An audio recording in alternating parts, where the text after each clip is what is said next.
Victor, don't do this. We're brothers. You can still turn yourself in. You should have minded your own business. I heard everything. The trafficking, the murders, the women.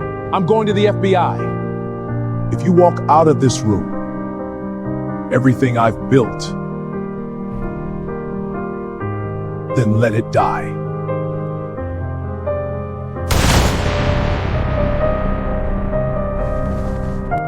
Uncle!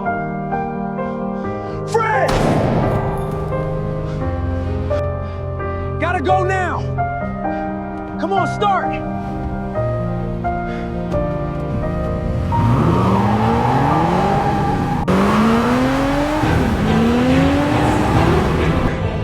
They're right behind me! Gunshot, they're shooting! Whoa, SUV's exploding! Gotta lose them! Still chasing, more shots!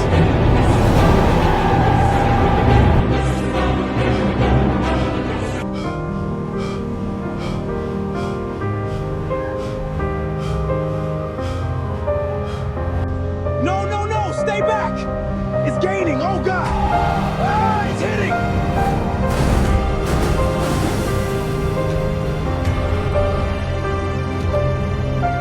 He's not here. Victor will be angry. We need to search for him. Fan out! Find him! That evening, Michael sat alone in his office at the dealership. He watched the television coverage of Victor's charity event. He smiled proudly. That's my little brother. Thank you all for being here. I'm proud of the man you've become. Those words would soon haunt him, because the man Michael believed he knew never truly existed. Meanwhile, across the city, a black SUV pulled into an isolated warehouse. Marcus stepped out carrying a duffel bag. He opened it. Bundles of cash filled the inside. Another gang member looked around nervously. What about the woman? The boss will decide her fate tonight.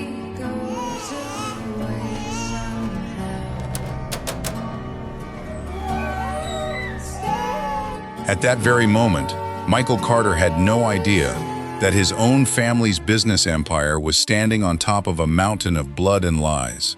The next evening, the Carter family mansion was unusually quiet.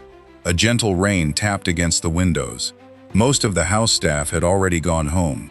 Michael Carter sat alone in his home office, reviewing paperwork from the dealership. He glanced at the clock. It was almost 10:30 p.m. He sighed and closed the last file. I've worked enough for one day. He stood up, stretched his back, and walked into the hallway.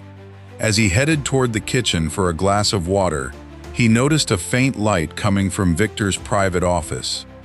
Michael frowned. Victor had told everyone he was leaving early to attend a business dinner. So why was he still here? Curious, Michael quietly walked closer. The office door wasn't completely closed. It was slightly open. Then, he heard Victor's voice. Listen carefully. Nobody can find her. Move the body before daylight. Take her deep into the hills. Burn everything else. Michael's heart began pounding. He couldn't believe what he was hearing. For a moment, he wondered if there had to be another explanation. And the driver? We've already taken care of him. Good. No loose ends. The buyer's already transferred the money. Once this is finished, we move the next shipment. Michael whispered to himself. What shipment? No mistakes this time. The FBI has been asking too many questions. If anyone talks, you know what to do. Silence filled the hallway. Michael felt the blood drain from his face. The brother he had trusted for decades was discussing murder as casually as ordering dinner. Unable to listen any longer, Michael quietly stepped away from the door. His hands were shaking. He leaned against the hallway wall, trying to catch his breath. Michael, whispering, "No, this can't be happening." His mind raced. Had Victor been involved in crimes for years? How much of the family business had been built on lies? Were innocent people suffering because he had trusted the wrong person? A tear rolled down Michael's face. For 60 years, Michael believed family meant loyalty. But now, he realized loyalty without truth could become blindness. Victor ended the call and opened the office door. Michael quickly slipped into another hallway before he could be seen. Victor looked around. The house was silent. He shrugged and walked upstairs. Michael remained hidden until Victor disappeared.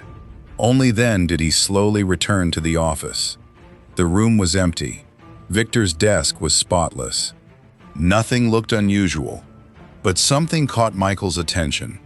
A small notebook lay partially hidden beneath a folder. Michael picked it up. Inside were names, dates, large dollar amounts, and addresses of warehouses across California. There were also coded entries he couldn't understand. "What have you gotten yourself into, Victor?" He carefully placed the notebook back exactly where he had found it. He knew one thing for certain. If Victor noticed anything missing, he would become suspicious. Later that night, Michael couldn't sleep. He sat alone on the edge of his bed, staring out the window. His wife had passed away years earlier, leaving him to raise Fred. Now, for the first time in his life, he felt completely alone. The next morning, Fred stopped by his father's office at the dealership. Dad, you look exhausted. Didn't you sleep? I'll be all right. Just a lot on my mind. If something's bothering you, you know you can tell me. Don't worry. I just need to take care of something. Okay. But promise me you'll be careful. I promise. The morning after overhearing Victor's phone call, Michael Carter arrived at the dealership earlier than usual. The showroom was still quiet. Only a few employees had arrived. To everyone else, it looked like another normal workday. But inside, Michael's mind was racing. He couldn't ignore what he had heard. He needed proof, not assumptions, not rumors. Proof. Michael walked into his office and locked the door. He picked up the phone. "Lisa, could you come to my office for a minute?" A few moments later, the dealership's chief accountant entered. You wanted to see me, Mr. Carter? Yes, I've been thinking about conducting a full financial review. I want to make sure every department is operating properly. Of course, I can prepare the reports. Lisa, I don't want anyone else to know about this, not even Victor. Oh? By lunchtime, stacks of financial reports covered Michael's desk. At first, everything looked normal. Vehicle sales, employee salaries, tax records, bank statements. Nothing seemed unusual. Then, Michael noticed something. Several large payments had been sent to companies he had never heard of. The amounts were enormous, millions of dollars. What is Silver Horizon Logistics? He searched another report, then another. The same company appeared again and again, but there was a problem. The dealership had never done business with them. Michael frowned. Where is all this money going? He picked up the phone again. Where is all this money going? Lisa. Can you check something for me? Sure. Do we own a company called Silver Horizon Logistics? No. I've never heard of it. Thank you. One suspicious payment could be a mistake. 10 suspicious payments were something else entirely. Later that afternoon, Michael decided to leave the dealership without telling anyone. He drove to one of the warehouse addresses he had secretly copied from Victor's notebook. The warehouse sat in an isolated industrial district on the edge of the city. There was no company sign, no business name, just a tall chain-link fence, security cameras, and armed guards. Michael parked several buildings away. He watched through a pair of binoculars. Black SUVs arrived every few minutes. Large trucks entered the warehouse. None of them carried dealership logos. Then, Michael saw Victor. Victor stepped out of a black SUV wearing dark sunglasses. Several armed men immediately surrounded him. One of them opened the warehouse door. Victor disappeared inside. Michael, whispering, "What are you hiding, Victor?" He reached for his phone. Carefully, he began taking photographs from a distance.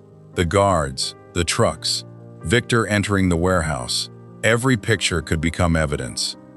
Just then, one of the gang members looked toward the street. Boss, I think someone's watching. It's probably nothing. Let's go. He had come within seconds of being discovered, and if Victor had recognized his brother, Michael might never have left that warehouse alive. That evening, Michael returned home carrying a folder filled with notes and photographs. As he walked through the front door, Fred noticed the worried look on his father's face. Dad, you're doing it again. Doing what? Carrying the weight of the whole world on your shoulders. I've always tried to protect this family, and you've done a great job. Whatever it is, we'll face it together. Go home early tonight. And promise me something. Anything. No matter what happens, Always do the right thing. Those words stayed with Michael long after Fred left. He looked down at the folder of evidence on his desk. Now he knew the truth. Victor wasn't simply hiding secrets. He was leading a criminal empire, and Michael had reached a painful conclusion.